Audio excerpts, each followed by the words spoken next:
नमस्कार दोस्तों, मेरा नाम है विजय कुमार गिरी और मैं आप लोगों का एक बार फिर से स्वागत करता हूं अपने यूट्यूब चैनल जिसका नाम है सुगा क्लासेस फॉर एग्रीकल्चर।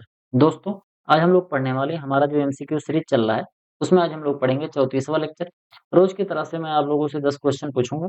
डिटेल में आप लोगों को क्वेश्चन को पहले पढ़ना है, समझना है, एनालाइज करना है और उसके बाद आपको आंसर देना है। फिर बाद में मेरा एक्सप्लेनेशन सुनना है। अगर आपने गलत किया है तो क्यों गलत किया है, उसको कैसे सुधारा जा सकता है, इस चीज को आपको सीखना है। मैं आप लोगों को पढ़ाना शुरू करूँ उससे पहले बता दूँ कि मैंने आप लोगों के लिए एक बहुत अच्छा कोर्स लॉन्च कर रखा है। कोर्स का नाम है अल्टीमेट एग्रीकल्चर कोर्स। इस कोर्स में आपको यहाँ पर दिए गए जो सभी सब्जेक्ट हैं, ये सभी सब्जेक्ट बिल्कुल बेसिक से लेके एडवांस लेवल तक आपको अच्छे तरीके से पढ़ाए जाएँगे।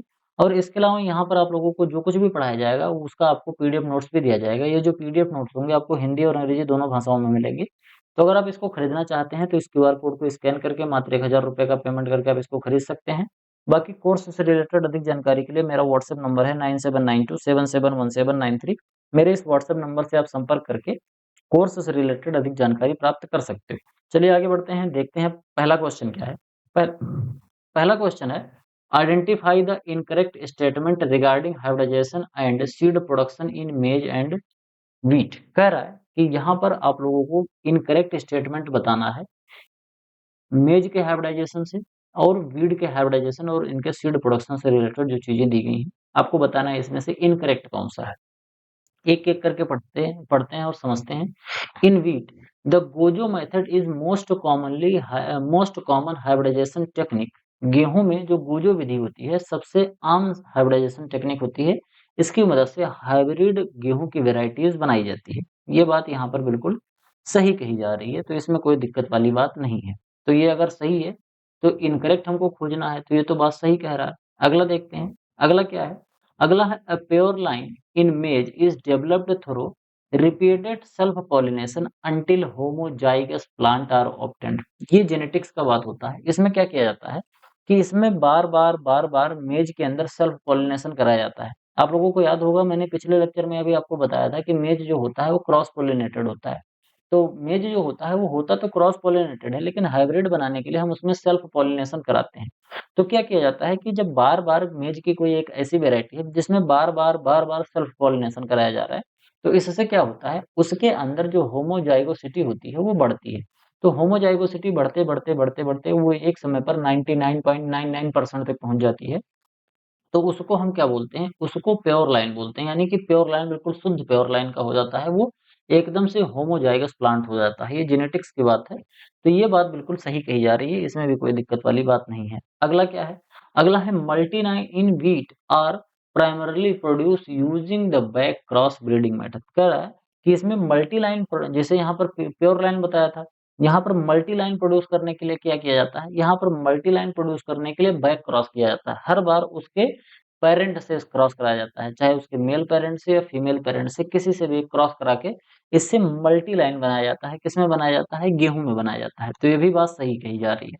अगला कौन सा है, अगला है ऑप्शन डी। डी क्या कह रहा है, डबल क्रॉस जो टेक्निक है वो रेयरली यूज की जाती है इंडिया में फॉर मेज हाइब्रिडाइजेशन। ये तो बिल्कुल गलत है। क्यों, क्योंकि अभी इससे पहले लेक्चर में मैंने पूछा था कि बताया था उसमें कि जो डबल क्रॉस टेक्निक होती है, इसी की मदद से मेज के अंदर हाइब्रिड वैरायटी डेवलप करी जाती है। मेज के अंदर ज्यादातर जो हाइब्रिड वैरायटी भारत में डेवलप करी जाती हैं, वो इसी डबल क्रॉस टेक्निक से ही डेवलप करी जाती हैं। तो यहाँ पर ये स्टेटमेंट हमारा बिल्कुल गलत कहा जा रहा है, तो हमको गलत ही खोजना था। तो अल्टीमेटली सही कौन सा गया, ऑप्शन नंबर जो डी है ये बिल्कुल सही ऑप्शन हो जाएगा। आगे बढ़ते हैं, देखते हैं दूसरा क्वेश्चन क्या है। दूसरा क्वेश्चन है, the export quality of wheat is severely influenced by which fungal disease. कह रहा है कि जब हम गेहूं को विदेशों में बेचना चाहते हैं तो उसके लिए हमको इनमें से कौन सी चीज को बहुत ध्यान रखना होता है। क्योंकि अगर उसमें से इनमें से एक डिजीज है, अगर वो डिजीज गेहूं के अंदर लग जाती है तो गेहूं की जो एक्सपोर्ट क्वालिटी है वो खराब हो जाती है, उसकी जो डिमांड है वो घट जाती है। तो उसके बारे में अगर हम बात करें तो जो करनाल बंट होता है, करनाल बंट अगर किसी भी गेहूं में लग गया है तो इससे गेहूं की जो क्वालिटी होती है वो घट जाती है। घटने को तो loose smut black black rust powdery mildew से भी घटती है, लेकिन जो करनाल बंट होता है इससे ज्यादा घट जाती है। तो इसी वजह से अगर हमको एक्सपोर्ट करना है तो ये बीमारी बिल्कुल नहीं लगी होनी चाहिए। करनाल बंट जो होता है अगर ये लग जाता है तो एक्सपोर्ट बैन लग जाता है। क्या लग जाता है, एक्सपोर्ट बैन लग जाता है। इस तरीके का अगर गेहूं है तो कोई दूसरा देश खरीदता नहीं है।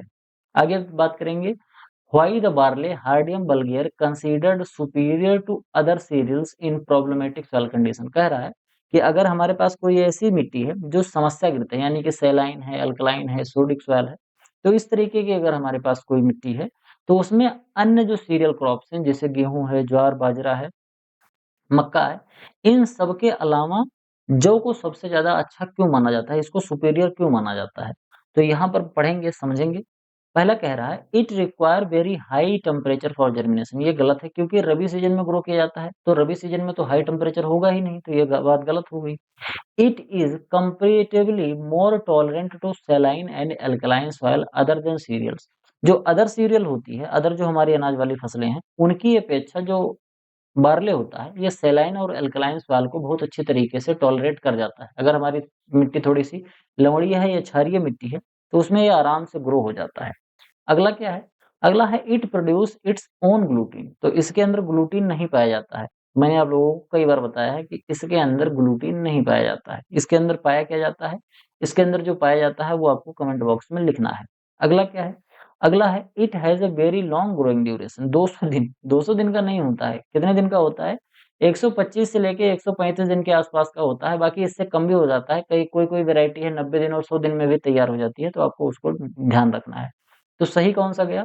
ऑप्शन नंबर जो हमारा बी है, ये हमारा बिल्कुल राइट ऑप्शन हो जाएगा। अब देखते हैं हमारा चौथा क्वेश्चन क्या कह रहा है। चौथा क्वेश्चन कह रहा है कि match the following temperature and climate requirements with the respective crops. कह रहा है यहाँ पर आपको फसल दी गई है, एक मक्का दिया गया है और एक गेहूँ दिया गया है, और समस्या ये है कि यहाँ पर 2 बार दिया गया है।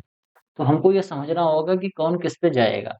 इसके अलावा यहाँ पर कुछ जानकारी दी गई है। देखते हैं ऑप्टिमम टेम्परेचर फॉर जर्मिनेशन 20 से लेके 25 डिग्री सेंटीग्रेड। तो 20 से लेके 25 डिग्री सेंटीग्रेड टेम्परेचर जो ज़रूरत होता है, ये किसके लिए ज़रूरत होता है? ये हमारा ज़रूरत होता है गेहूँ के लिए। गेहूँ को अगर 20 से 25 डिग्री सेंटीग्रेड टेम्परेचर मिलता है, तभी ये जर्मिनेट करता है। तो ये बात तो सही है कि गेहूँ सही होगा, लेकिन कौन-सा सही होगा? गेहूँ, ये दूसरा वाला गेहूँ सही होगा या चौथा वाला गेहूँ सही होगा? अब यही समस्या आएगी, तो इसको देख लेते हैं, ऑप्शन के हिसाब से सेट करते हैं।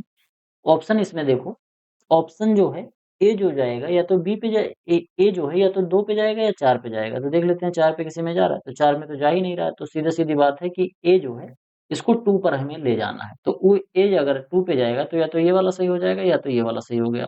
तो हमारा ये बी जो है और ये जो डी है, ये दोनों गलत हो गया। अगला क्या है? Optimum temperature for germination 21 degree centigrade. तो अगर गेहूँ का जर्मिनेशन हो चुका है, मैंने आपको बता ही दिया है, तो मेज का ही जाएगा, तो इसमें कुछ दिमाग लगाना नहीं है।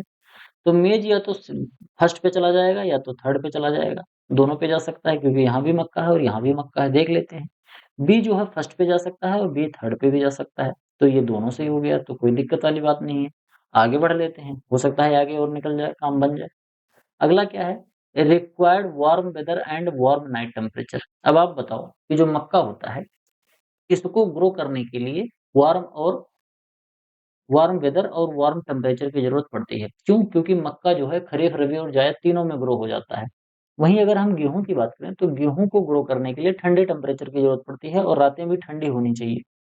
तो ये वार्म-वार्म लिख रहा है, तो ये गेहूँ पे तो जाएगा नहीं, तो ये जाएगा किस पे? मक्का पे जाएगा। तो इसमें जो सी है या तो थर्ड पे जाएगा और या तो सी जो है ये सेकंड पे जाएगा। तो सी या तो थर्ड पे जाएगा और या तो फिर किस पे जाएगा? सेकंड पे जाएगा। तो सी सेकंड पे यहाँ जा नहीं रहा है। सी जो है सी जो है या तो सॉरी, यहाँ पर देखो सी जो है, सी किस पे जा सकता है? या तो सी थर्ड पे जाएगा और या तो सी जो हो जाएगा ये फर्स्ट पे जाएगा। तो सी फर्स्ट पे भी जा सकता है, सी थर्ड पे भी जा सकता है। देख लेते हैं, तो सी यहाँ पर थर्ड में जा रहा है, सी फर्स्ट पे जा नहीं रहा है। तो ये वाली बात यहाँ पर गलत हो गई। अल्टीमेटली सही कौन-सा गया? हमारा ऑप्शन नंबर जो डी था, सॉरी ऑप्शन नंबर जो ए था, ये हमारा बिल्कुल राइट ऑप्शन हो गया। समझ गए? तो इसमें इतना दिमाग लगाना। इसके अलावा बात करते हैं C3 लॉन्ग डे प्लांट। तो C3 लॉन्ग डे प्लांट जो होता है वो कौन-सा होता है? गेहूँ होता है। समझ गए? तो इसमें थोड़ा-सा रीज़निंग भी लगाना था, बाकी आपको इन्फॉर्मेशन भी होनी चाहिए, तभी आप इस तरीके के क्वेश्चन अटेम्प्ट कर पाओगे। क्वेश्चन जब कठिन बनाना होता है तो एग्जामिनर ऐसे ही क्वेश्चन बनाता है। 100 क्वेश्चन में से 10-5 क्वेश्चन ऐसे होते हैं, सभी क्वेश्चन ऐसे नहीं होते हैं, लेकिन होते हैं तो इस तरीके से भी क्वेश्चन होते हैं जिसमें आते हुई चीज़ भी गलत हो जाती है। आप लोगों को सब चीज़ पता होगी। अगर अलग-अलग क्वेश्चन पूछा जाए कि सी3 प्लांट कौन-सा होता है, तो आप बता दोगे कि जो गेहूँ होता है सी3 प्लांट होता है, लॉन्ग डे प्लांट होता है। इसको जर्मिनेट करने के लिए 20 से 25 डिग्री सेंटीग्रेड टेम्परेचर की ज़रूरत पड़ती है। मक्का जो होता है इसको वार्म वेदर की जरूरत पड़ती है, रात में भी गर्म टेम्परेचर की जरूरत पड़ती है, ज्यादा टेम्परेचर की जरूरत पड़ती है। इसके अलावा इसको जर्मिनेट करने के लिए 21 डिग्री सेंटीग्रेड टेम्परेचर की जरूरत पड़ती है। ये चीज आप सब बता ले जाओगे, लेकिन इस तरीके का अगर क्वेश्चन पूछ लिया जाता है तो समझ में नहीं आएगा कि लगाओगे क्या। यहाँ पर आप केवल देखोगे तो समझ जाओगे, हाँ इसको कैसे लगाएंगे, तो इसको आपको लगाना होता है ऑप्शन देख के। आगे बढ़ते हैं, अगला क्वेश्चन देखते हैं, क्वेश्चन नंबर 5। क्वेश्चन नंबर 5 क्या कह रहा है?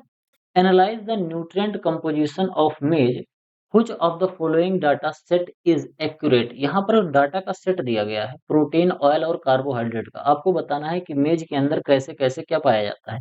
तो यहाँ पर कह रहा है कि जो प्रोटीन होता है, वो प्रोटीन बता रहा है कितना पाया जाता है। प्रोटीन 11.5%, तो मेज के अंदर 11.5% नहीं पाया जाता है, प्रोटीन बार्ले के अंदर पाया जाता है।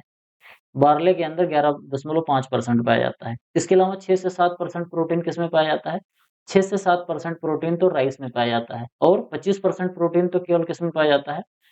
25% के आसपास जो प्रोटीन होता है वो दालों के अंदर पाया जाता है। तो सब गलत हो गया, केवल एक से ही सब गलत हो गया। बचा कौन सा? बचा हमारा ऑप्शन नंबर बी सही हो जाएगा। समझ गए? तो जो मक्का होता है, मक्का के अंदर 10% प्रोटीन होती है, तेल इसके अंदर 4% पाया जाता है, और कार्बोहाइड्रेट इसके अंदर 70% पाया जाता है। अगर आप कार्बोहाइड्रेट पे पहले धावा बोलते तो आप गलत कर जाते। कार्बोहाइड्रेट से पता नहीं लग पाता है। ऑयल से अगर आप आते तो ऑयल से भी आप पता नहीं कर पाते, क्योंकि 4% यहाँ भी है, 4% यहाँ भी है। तो आपको प्रोटीन से ही इसमें दिमाग लगा के इसको सॉल्व करना था। आगे बात करते हैं, देखते हैं क्वेश्चन नंबर 6। क्वेश्चन नंबर 6 कह रहा है कि जो सेंट्रल जिगजैग एक्सिस होती है गेहूं की जो बालियां लगी होती हैं, उसकी जो एक्सिस आप देखोगे तो इस तरीके की एक्सिस होती है। मैंने अल्टीमेट एग्रीकल्चर कोर्स में बताया है, इस तरीके से एक्सिस पाई जाती है। और यहाँ पर हर एक्सिस के पीस यहाँ पर इस तरीके से लगे होते हैं दाने। जो गेहूं होता है इस तरीके से लगा हुआ होता है। तो कह रहा है कि जो जिगजैग एक्सिस होती है स्पाइकलेट की, उस जिस पे स्पाइकलेट लगा होता है, उसको कहते क्या है? उसको टेक्निकली क्या कहते हैं जिस पे ग्रेन लगे होते हैं? जैसे ये मैंने जिगजैग एक्सिस जो बनाई, इसमें जो गोल गोल सा मैंने बनाया, ये गेहूं के स्पाइकलेट्स हैं, यहीं पर गेहूं के दाने लगे होते हैं। तो कह रहा है कि ये जो जिगजैग एक्सिस होता है इसको कहते क्या है? तो लेमा तो कहते नहीं है। लेमा और पेलिया, ये दो जो शब्द होते हैं, ये लेमा और पेलिया गेहूं में भी पाए जाते हैं, सरसों में भी पाए, सॉरी, गेहूं में पाए जाते हैं, धान में पाए जाते हैं, और इसके अलावा बारले में भी पाए जाते हैं। लेमा और पीलिया, जैसे ये गेहूं है, तो गेहूं का इस तरीके का जो भाग होता है, इसको क्या कहते हैं? इसको हम बोलते हैं पेलिया। क्या कहते हैं इसको? पेलिया बोलते हैं। जो गेहूं होता है या जो धान होता है, उस वो जो होता है, इसके ऊपर से एक कवर चढ़ी होती है, तो इसको क्या बोलते हैं? इसको तो पेलिया बोलते हैं। तो ये बाहर वाला जो भाग होता है इसको क्या बोलते हैं? इसको बोलते हैं लेमा।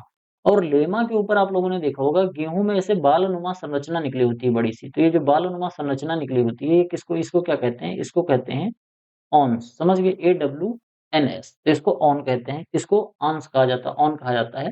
ये क्या होता है? एक तरीके की, आप लोगों ने गेहूं की बाली देखी होगी ना, तो उसमें जो बालनुमा संरचना होती है उसको कहते हैं। तो कई बार एग्जाम में पूछा जाता है कि जो ये ऑन लगा होता है, ये कहाँ लगा होता है? जो ऑन्स जो लगे होते हैं, ये लेमा में लगे होते हैं। लेमा का जो सबसे टर्मिनल पोर्शन होता है, वहीं पर ये ऑन्स लगे होते हैं, कभी भी पेलिया में नहीं लगे होते हैं। कोई पूछे लेमा और पेलिया में से कौन सा कैसे होता है, तो लेमा बाहर की तरफ रहता है और पेलिया अंदर की तरफ रहता है। ठीक, अंदर कैसा रहता है? अंदर पीला रहता है। पी से पीला और पी से पेलिया, पीला रहता है। पीला रहने का क्या मतलब है? अंदर घुसा रहता है। तो ये बाहर की कवर रहती है और ये अंदर की कवर रहती है, जैसे इस तरीके से रहता है, इस तरीके से। यहाँ पर बीच में सीड है, ये लेमा है, सॉरी ये पेलिया है, और ये बाहर वाला लेमा है। तो बाहर वाला जो लेमा होता है उसमें ऑन्स लगे होते हैं, और ये पेलिया होता है। इसी तरीके से धान में भी पाया जाता है, मैंने डिटेल में समझाया है। तो ये चीज़ तो हो गई, तो मैंने यहाँ सब चीज़ समझा दिया। तो बचा क्या? ये तो सभी एक्सपेक्युलेट वाले पार्ट हो गए, तो बचा क्या? केवल एक चीज़ बचा, रेचिस बचा। ठीक, तो इसको क्या बोलते हैं? ये जो ज़िगज़ैग एक्सिस है, ये जो मैं अभी डिलीट कर रहा हूँ, ये जो डिलीट कर दिया मैंने, इसको क्या कहते हैं?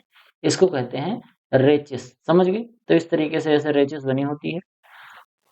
तो ऑप्शन कौन-सा सही जाएगा? ऑप्शन हमारा बी सही जाएगा, केवल और केवल बी, यानी कि केवल तीसरा सही होता है। समझ गए? आगे बढ़ते हैं, देखते हैं 7वां क्वेश्चन, असर्शन और रीजन बेस्ड क्वेश्चन है। समझते हैं क्या कह रहा है। इफ मेज जो होता है, अगर इसको हम ईस्ट और वेस्ट डायरेक्शन में बुआई करते हैं, तो कह रहा है कि हमको प्रोडक्टिविटी ज्यादा मिलती है।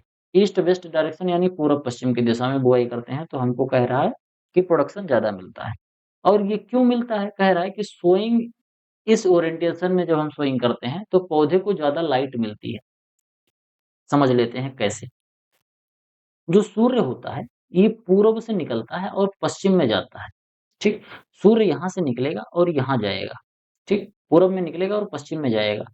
तो सूरज जो होता है, यहीं से फोटोसिंथेसिस होती है। पौधे जितना ज़्यादा फोटोसिंथेसिस करेंगे, उतना ही ज़्यादा ये क्या बनाएँगे, उतना ही ज़्यादा एनर्जी बनाएँगे और उतना ही ज़्यादा क्या करेंगे, ग्रेन बनाएँगे और उनका प्रोडक्शन बढ़ेगा।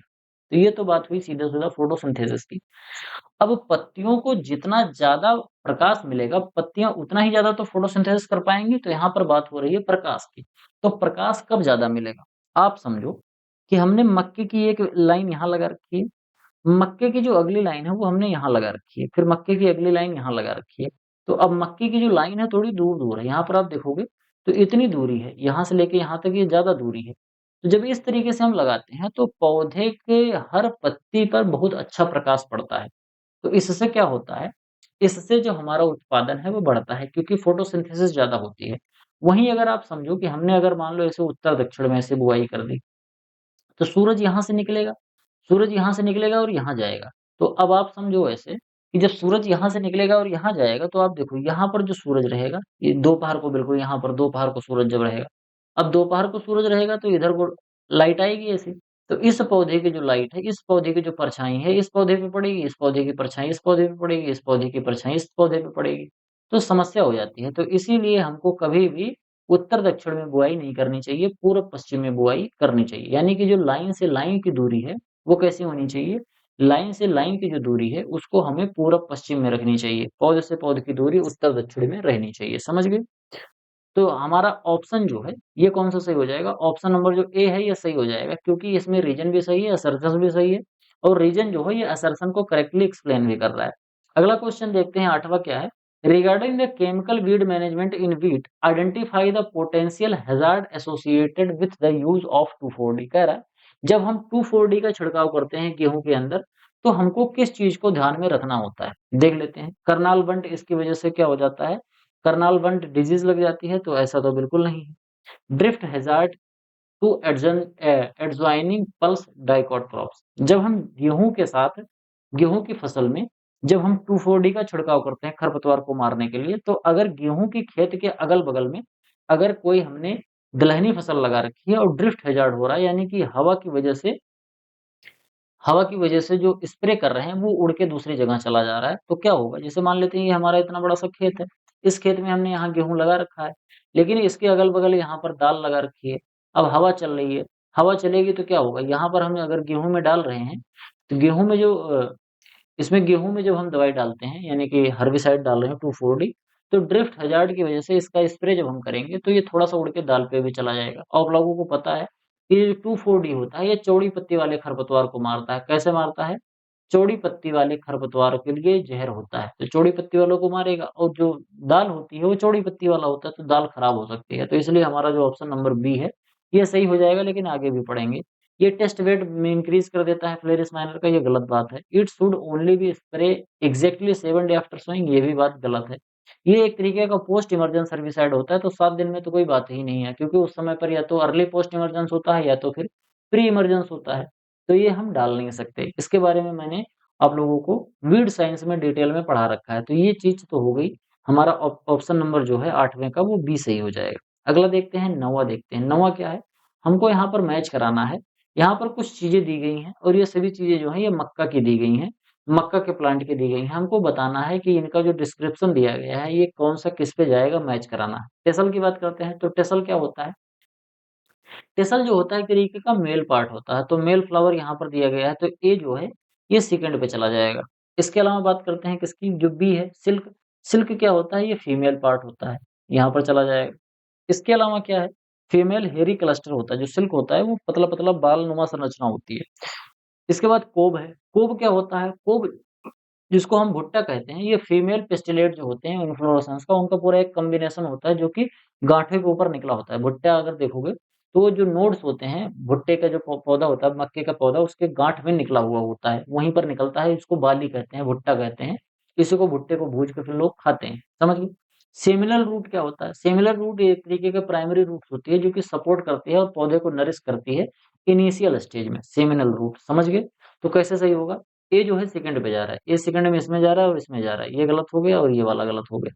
बी देखते हैं, बी किस पे जा रहा है? बी फर्स्ट पे जा रहा है, तो बी फर्स्ट में इसमें जा रहा है, ये भी गलत हो गया। तो अल्टीमेटली सही कौन-सा हुआ? ऑप्शन नंबर जो ए है ये बिल्कुल राइट ऑप्शन हो गया। अगला देखते हैं 10वां क्या है। 10वां जो हमारा स्टेटमेंट कह रहा है वो कह रहा है, ये स्टेटमेंट बेस्ड क्वेश्चन है 10वां। कह रहा है for the safe storage of wheat grain the moisture content should be in the range of 10 to 12%। सही कह रहा है, जब हम गेहूँ को स्टोर करके रखते हैं तो उस समय पर गेहूँ के अंदर जो मॉइस्चर होना चाहिए वो कितना होना चाहिए? उस समय पर गेहूँ का मॉइस्चर 10 से 12% ही होना चाहिए। ये बात सही है। अगला क्या कह रहा है? At the time of harvesting the moisture content in wheat is typically around 25 से लेकर 30%। ये भी बात सही है। जब हम गेहूँ की कटाई करते हैं तो उस समय पर गेहूँ के अंदर जो मॉइस्चर होता है वो 15 से 30% होता है। तो दोनों बात सही है, यानी कि बोथ स्टेटमेंट सही। तो ऑप्शन नंबर जो सी हो जाएगा ये हमारा बिल्कुल राइट ऑप्शन हो जाएगा। तो आज के लिए केवल इतना ही। आई होप आपको लेक्चर पसंद आया होगा, वीडियो पसंद आया हो, मेरा एफर्ट आपको अच्छा लग रहा हो तो वीडियो को लाइक करिए, चैनल को सब्सक्राइब कीजिए, दोस्तों के साथ शेयर कीजिए। आपके जो सुझाव हैं चाहे पॉजिटिव हो चाहे नेगेटिव हो कमेंट बॉक्स में ज़रूर लिखिए। क्योंकि पॉजिटिव होता है तो मोटिवेशन मिलता है और नेगेटिव होता है तो उसको सुधारा जाता है। नेगेटिव कमेंट आता है तो उससे हम सुधार करते हैं कि इस तरीके से कोई अगर समस्या आ रही है बच्चों को तो उसके अंदर सुधार किया जाए। इसके अलावा अगर आप अच्छे तरीके से पढ़ना चाहते हो, क्योंकि यहाँ पर हर चीज़ों को डिटेल में समझाया नहीं जा सकता है, तो अगर आप अच्छे तरीके से समझना चाहते हो तो अल्टीमेट एग्रीकल्चर कोर्स खरीदना पड़ेगा आपको। उसके लिए आपको मेरा व्हाट्सएप नंबर है 9792771793। इस पर आप कॉल करके कोर्स से रिलेटेड जानकारी प्राप्त कर सकते हो। मिलते हैं किसी दूसरी वीडियो में, तब तक के लिए इजाज़त दीजिए। धन्यवाद।